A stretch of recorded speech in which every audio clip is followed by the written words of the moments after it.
Assalamu alaikum, j'espère que vous allez nuit et bien, et excusez-moi de mélanger l'espagnol avec le français. Bien aujourd'hui nous allons examiner les allégations concernant le verset 256 de la sourate 2, ainsi que la sourate 9, verset 29, tout en réfutant les idées avancées par Monsieur Nour, que me vaut l'honneur de cette visite. L'apostasie qu'on a abordée, certains seraient tentés à nous dire oui, mais il n'y a pas de contrainte en religion. Et les savants comme Ibn Taymiyyah sont d'accord pour dire que ce verset-là n'implique pas une interdiction de mettre à mort l'apostat. L'apostat doit être mis à mort car ce verset est mansoura, c'est-à-dire il est abrogé. La sourate 2, verset 256, est souvent citée pour affirmer que la foi doit être choisie librement, sans coercition. L'idée selon laquelle ce verset aurait été abrogé n'est pas soutenue par des preuves solides dans les sources islamiques. Puis le même Ibn Taymiyyah que tu mentionnes sans donner les preuves, une petite parenthèse pour ceux qui ne savent pas, Ibn Taymiyyah est un érudit influent du XIVe siècle. Refermons la parenthèse, dit dans son ouvrage, écoute bien Monsieur Nour. Il dit, le verset, il n'y a pas de contrainte en religion n'a jamais été abrogé, je répète, n'a jamais été abrogé et demeure une règle fondamentale dans l'islam. Mais alors, vous nous avez eu Monsieur Nour, peut-être j'ai mal suivi. Ce verset de l'épée abroge la ikraha fi din, il n'y a pas de contrainte en religion. Alors pourquoi il a zappé cette partie? Et pourquoi il a menti lorsqu'il a affirmé que cette sourate a été abrogée par la sourate 9, 29? Aussi, sache que la sourate 9, 29 ne parle pas de l'apostat, mais des associateurs qui ont manqué et violé leurs engagements en attaquant les musulmans en premier. La preuve de cela est dans les versets précédents, où Dieu interdit aux musulmans de combattre ceux qui n'ont pas trahi leurs engagements. Sourate 9, verset 4.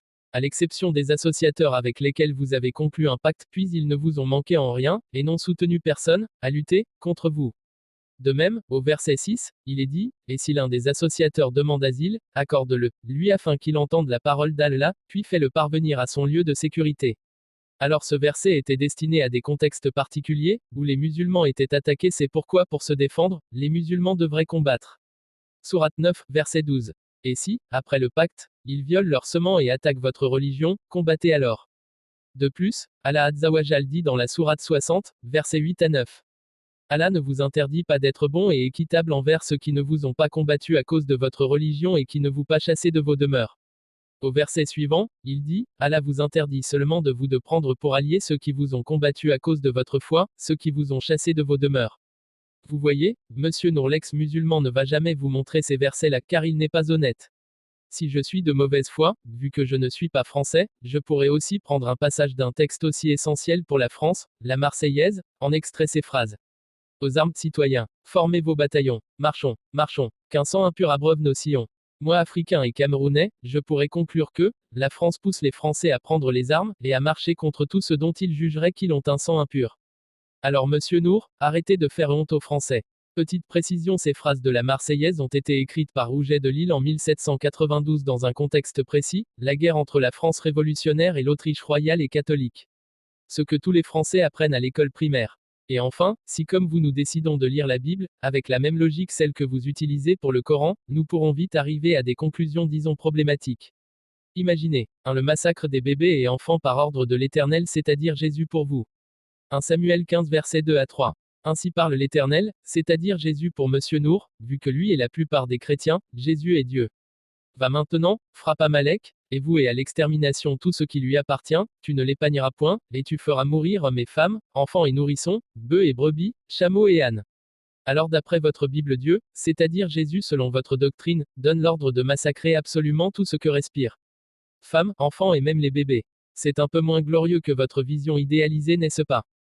Monsieur Nour, toi qui parlais de l'apostat, eh bien voilà un exemple dans ta Bible, où celui qui abandonne l'Éternel, c'est-à-dire Jésus pour vous mérite la mort. Deutéronome 13, versets 6 à 10. Si ton frère, fils de ta mère, ou ton fils, ou ta fille, ou ta femme qui repose sur ton sein, ou ton ami que tu aimes comme t'invite secrètement en disant, allons et servons d'autres dieux, que ni toi, ni tes pères n'avaient connus. Plus bas il est écrit, tu n'y consenteras pas, tu ne l'écouteras pas, ton œil sera sans pitié pour lui. Mais tu le feras mourir, tu le lapideras et il mourra, parce qu'il a cherché à l'entraîner loin de l'Éternel. On dirait que d'après votre Bible, ceux qui se détournent votre Dieu, le même qui a massacré tout un peuple, rappelons-le, mérite la mort par lapidation. Alors, Monsieur Nour, il faut arrêter de manipuler les gens, comme tu es incapable de trouver les preuves dans le Coran et la Sunna justifiant le terrorisme, tu es obligé d'aller te cacher derrière les paroles des savants pour dire que l'islam c'est le terroriste envers les mécréants, etc. Pourtant même les savants que tu cites à tort nous disent que clairement les versets 256 de la sourate 2 n'a jamais été abrogé. Et lorsque nous entrons dans la Bible c'est catastrophique. Si tu veux dire la vérité va jusqu'au bout en disant dans la Bible, celui qui apostasie de sa religion mérite la mort. Et c'est tout pour cette vidéo, n'hésitez pas à liker, partager, et surtout vous abonner.